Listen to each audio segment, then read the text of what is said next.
হুমায়ুন কবিরকে আজকে সাসপেন্ড করা হলো, কি বলবেন এই প্রসঙ্গে?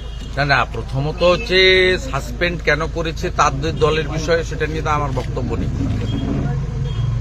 কিন্তু হুমায়ুন কবির যে কথাগুলো বলেছেন, যেমন তিনি লোকসভা নির্বাচনের সময় বলেছেন আমরা 70 ওরা 30, মানে মুসলিমরা ওখানে 70 হিন্দুরা 30, আমরা চাইলে ভাগীরথীর জলে ভাসিয়ে দেব।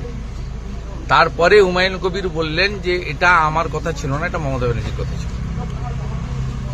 তাই মমতা বন্দ্যোপাধ্যায় তাকে বাবরি মসজিদ ওখানে গড়ার জন্য সমর্থন করছেন কিনা, অনুমোদন দিয়েছেন কিনা, পিছনে আছেন কিনা, সেটাও তো আগে জানা দরকার হুমায়ুন কবিরের কাছ থেকে। হুমায়ুন কবির বলেছেন যে উগ্র মৌলবাদী রাজনীতি করেছেন তিনি ইউসুফ পাঠানকে জেতানোর জন্য, অধীর চৌধুরীকে বা বিজেপিকে হারানোর জন্য, তিনি বলেছেন যেটা আমি করিনি, আমাকে দিয়ে করানো হয়েছে। অতএব এই বিষয়টা আগে পরিষ্কার করা দরকার। আর মুর্শিদাবাদ জেলায় হিন্দুরা যেভাবে সংখ্যা লঘু বলে অত্যাচারিত হয়েছেন বা হচ্ছেন, সেই বিষয়ে তো মুখ্যমন্ত্রী আজকে কিছু বলেননি। হরগোবিন্দ দাস, চন্দন দাস খুন হলো কেন?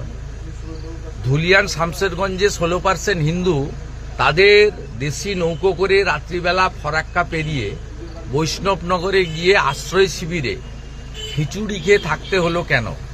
এসব কথা তো উনি বলেননি।